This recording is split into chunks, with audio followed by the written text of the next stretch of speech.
Arrancamos de lleno con este análisis de un material que plantea algo realmente alucinante. Imaginemos que el poder global ya no dependiera de ejércitos ni de tratados diplomáticos, sino de la pura química molecular. De eso hablaremos hoy.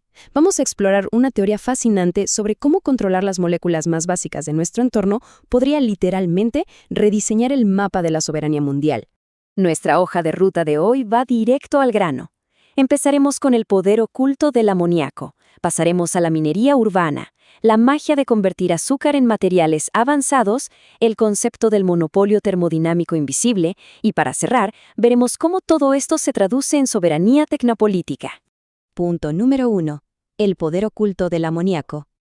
A ver, todos conocemos el olor a amoníaco, ¿verdad? Es terrible, ¿de acuerdo? Pero, según el material que estamos analizando, sin esta molécula nuestra civilización básicamente colapsaría. Miren su versatilidad.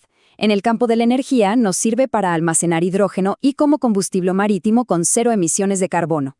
En agricultura, es literalmente la base química de casi todos los fertilizantes sintéticos que existen. En refrigeración, resulta ser un gas natural súper eficiente y en limpieza actúa como un desengrasante industrial brutal.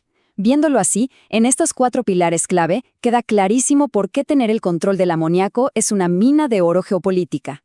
Pero claro, para entender el futuro que propone este texto, tenemos que ver cómo llegamos hasta aquí.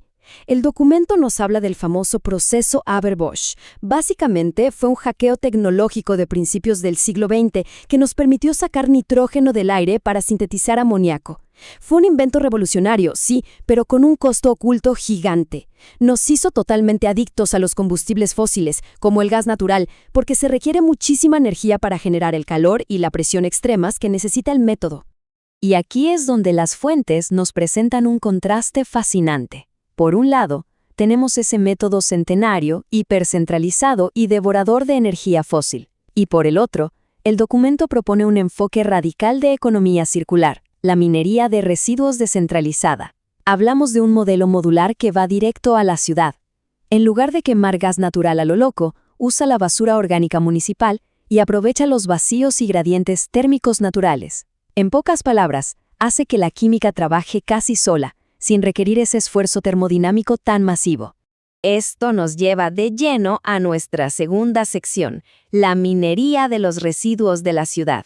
Suena a ciencia ficción, pero los autores detallan cómo se podría extraer amoníaco literalmente de las redes de alcantarillado optimizando la termodinámica en 3 pasos de física básica. Primero, aplicar un vacío para bajar el punto de ebullición y liberar el gas. Segundo, meterle alta presión y agitación constante para forzar mecánicamente la separación de las moléculas por densidad. Y el paso 3 es pura decantación para extraer el compuesto por volumen. Imagínense extraer recursos críticos de nuestras propias aguas residuales. Y prestemos mucha atención a este número, 12.7 megajoules por litro. Esa es la brutal densidad energética del amoníaco extraído mediante este proceso. Significa que tenemos un combustible altamente viable, capaz de mover la industria pesada o impulsar barcos de carga transatlánticos. Y todo eso simplemente reciclando el nitrógeno que ya está dando vueltas en nuestra propia biosfera. Es un concepto poderosísimo.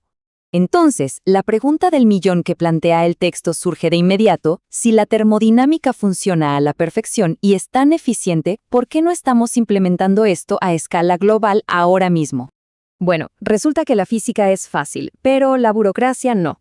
El análisis subraya 3 enormes fricciones sistémicas. Primero, estamos anclados a la infraestructura de los sistemas energéticos del pasado. Segundo, existen montañas de trabas normativas que literalmente obligan a destruir la basura en lugar de cosecharla como recurso. Y tercero, por supuesto, la enorme resistencia de los grupos de presión de combustibles fósiles. Seamos realistas, a nadie en esa industria le conviene que cada ciudad se vuelva su propia refinería autónoma. Pasemos ahora al punto 3, transformando azúcar en materiales avanzados. El material da un giro espectacular del entorno urbano al campo. Las fuentes exploran una hipótesis donde los países logran sintetizar hidrocarburos valiosísimos usando su propio excedente agrícola, sin depender jamás de patentes extranjeras. Es como una alquimia moderna. Tomar metales de transición de desechos industriales, como el famoso lodo rojo, y usarlos como catalizadores para transformar la simple caña de azúcar en materiales estratégicos de altísima tecnología. Para que nos hagamos una idea del salto tecnológico, miremos esta comparación. La fermentación tradicional de toda la vida convierte el azúcar en etanol, pero tira a la basura un 33% del carbono en forma de gas. Pero el texto nos introduce a la catálisis heterogénea, que usa metales sólidos para romper los enlaces y retiene hasta el 98% del carbono. Esto permite generar subproductos increíbles, como bioplásticos dopados con potasio que tienen propiedades eléctricas avanzadas. Pasamos de hacer un biocombustible básico a fabricar materiales inteligentes soberanos. Y si hablamos de eficiencia térmica, la ventaja es abismal. El análisis resalta que por cada unidad individual de energía fósil invertida en procesar la caña de azúcar, la sociedad recupera entre 8 y 10 unidades de energía. Es un retorno de inversión termodinámico absurdamente bueno. Negocio redondo por donde se lo mire. Lo que nos conecta perfectamente con la sección 4, el monopolio termodinámico invisible. Si conectamos todas estas piezas a nivel macro, llegamos a una estrategia geopolítica brillante. Hay una cita en el texto original que da en el clavo: una transición de exportar petróleo crudo a exportar inteligencia termodinámica. La idea es que un país no necesita ejércitos para tener poder global. Le basta con volverse absolutamente indispensable manejando la eficiencia de la infraestructura mucho mejor que nadie. El material detalla cómo operaría este monopolio y funciona como el parásito industrial perfecto. Imagínense esto: una entidad asume el control del procesamiento de basura, donde su costo de materia prima es literalmente cero. Utiliza las tuberías y la logística que la ciudad ya pagó, extrae toda la ganancia química pura al final del proceso y, la mejor parte, le deja el dolor de cabeza y el altísimo costo de mantener esa vieja infraestructura al Estado. Privatizan las ganancias químicas y socializan la plomería. Astuto, ¿verdad? Vean este cambio de paradigma porque lo cambia todo. Históricamente, las obras públicas y el alcantarillado son un pozo financiero, un mal necesario para tirar basura, subsidiado con nuestros impuestos. Pero este monopolio invisible le da la vuelta por completo. De repente, esa misma infraestructura se convierte en una refinería química a costo cero, tratada como un activo estratégico del Estado que genera combustibles y fertilizantes de alto valor.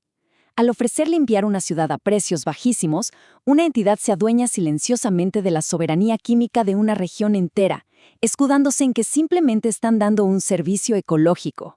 Y así llegamos a la sección final, la número 5, alcanzando la soberanía tecnopolítica. Según las fuentes, aquí es donde todas las piezas encajan a la perfección. El texto sugiere que un liderazgo político podría utilizar narrativas súper inofensivas como camuflaje estratégico.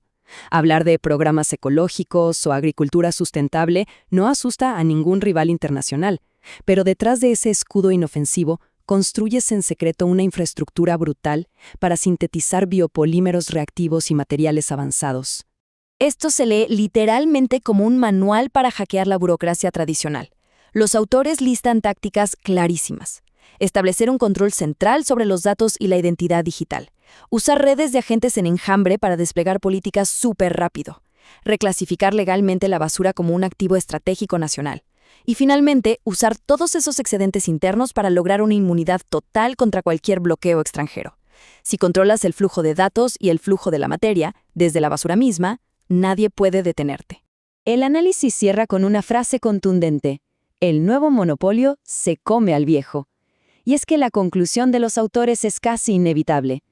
Los inmensos imperios energéticos que dependen de pozos petroleros y redes centralizadas van a ser puenteados y devorados por quienes logren dominar la termodinámica de lo que hoy consideramos simple desperdicio. Es la evolución de la eficiencia en su máxima expresión. Entonces, para terminar este recorrido, nos quedamos con esta profunda reflexión de la fuente. ¿Quién va a heredar el futuro global? ¿Los que siguen aferrados a las pesadas redes energéticas del pasado? ¿O los que, en silencio, están convirtiendo la basura del mundo en el máximo monopolio invisible? Todo apunta a que el equilibrio de poder bien podría decidirse no en salas de guerra, sino en el fondo de nuestras tuberías industriales. Sin duda, este análisis nos hace ver la infraestructura que nos rodea todos los días con ojos completamente distintos.